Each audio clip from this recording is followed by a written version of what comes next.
Hi all, this video here is looking at page 2 of Maiden Voyage, so that is sections D, E, F.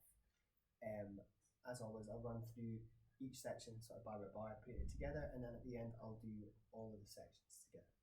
So section D is very, very simple, very straightforward. Basically a standard rock groove, just with sort of different bass drum parts popped in. So we're starting up on the crash with the bass, and then we're moving straight over to the hi-hat. And all we're doing is this sort of like 1, 2, 3, 4. So we're playing a bass drum on the hand, okay? Now for the next bar, we're resting with our bass and snare drum, typically a bass drum, we're resting that on the first beat and just playing 1, 2, 3, 4. So it's like 1, sort of the same as the bar before, just no bass drum at the beginning. The next bar we're just doing 1, 2, 3, 4. So it'll be this 1, 2, 3, 4. We've got a wee hi-hat opening in at the end there, but we can add that in later. And then finally the last bar of the top line, again another rest, but then we've got a 1, 2, 3, 4. So 3 and 4. So 1. Okay, so we do that whole top line.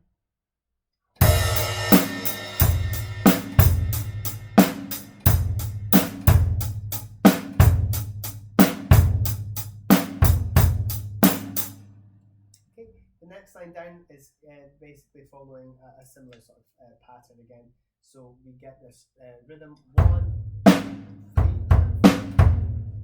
We're just adding an extra bass compared to the line above. Okay, so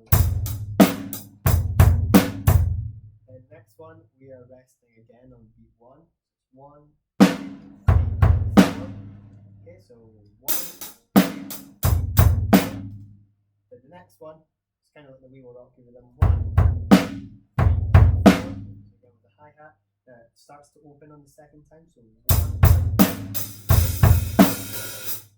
And then finally the fourth bar, you've got that rhythm again, and then you've got this fill. So we're getting the downbeat on beat 3. So 3 and a 4E and a. Okay, so the whole second line.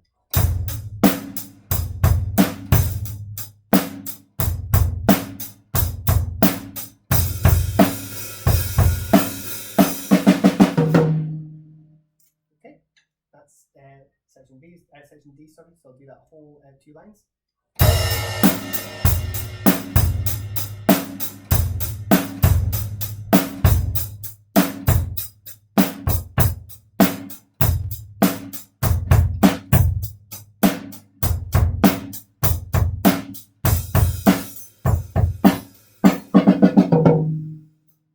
Okay, so section E, this actually goes back to the beginning, so section A, it's the exact same as the first line of the whole piece, section A, so we're doing that.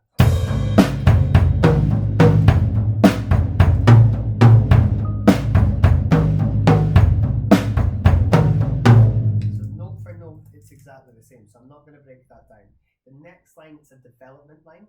So again, I'm not going to go too far into what to do and what not to do here because it's development. It's for you to figure out yourself. But we've got to take that rhythm and develop it. So change it up. Okay. So again, you could really just stick with that rhythm and move the accents around onto different toms. Instead of doing it on the floor tom, you could play it up here. And then sort of move it around. It's entirely up to you. What I don't want you to do is move on to the hi-hat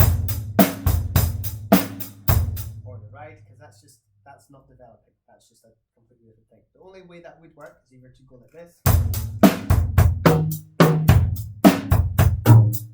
we're still accenting the toms, but again, that's a bit extreme. Okay. So I'm not going to do much on that at all. I'll come back to that when we play the whole second page, but I'm not going to do section E and flow because it's just the top line of A and a development. On to F. So F is again standard rock rhythm, really, nothing all that major, and then you've got to develop that as well. So I'm not going to spend too much time here with this one because, again, this is basically the same as section B, right? It's just, rock rhythm, but changing the bass drum and snare drum pattern up a little bit. Then you've got to develop that. And again, we can develop that by changing where the bass drums are, by maybe adding some crashes here and there, maybe playing it on the ride, whatever you want to do. And the thing about this is, you've got the whole of section B and the whole of section D, where there's different patterns of bass and snare that you could then take some of those bars and put them in as your development. So you don't have to think too hard about this one. Okay, so I'll play you the first bit of F, those first 4 bars. So we're here.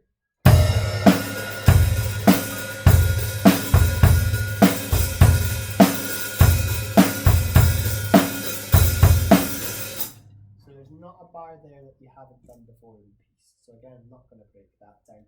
You've got 4 bars of development, and then we are going back once again to the rhythm we had in section A. This again is note for note the same as what we had in section E and section A. However, it doesn't start with a crash, just starts in the floor tom. So on. So it still does high tom first, low tom first, back to high tom, then one of each. And then finally, your very last bar is exactly the same as the bit at the end of section C where you put fills in. So it's just crash. So instead of doing crash and crash and crash, we're just doing 3 crashes. That's the end. So I know I've missed out bits because it's development and because it's a lot of repetition. But I'm going to go from the very top of page 2, so that's from section D, and I'm just going to play that whole thing. I'm going to play it at the closest to the normal speed as possible.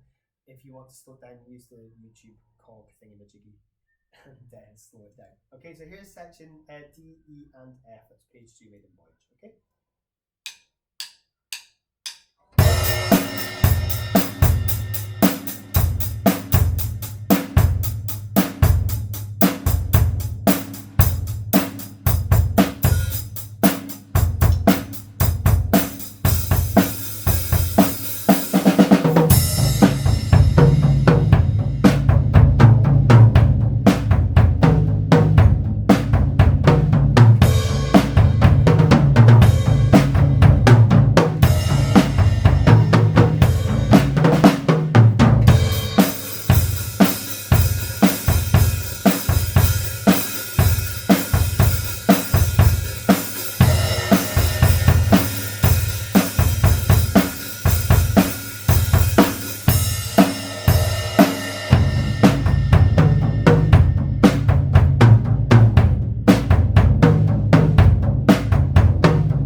There you go. So that was page 2 of Maiden Voyage.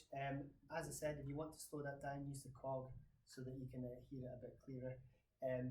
That was my development. Don't go copying that. I don't know what I played now. Something just came out and I just do it. If you know me and have been coming to lessons with me for long enough, you know that I just create on the spot and don't tend to think about it. So I couldn't tell you what I did. If I play it for you again, it'll be completely different.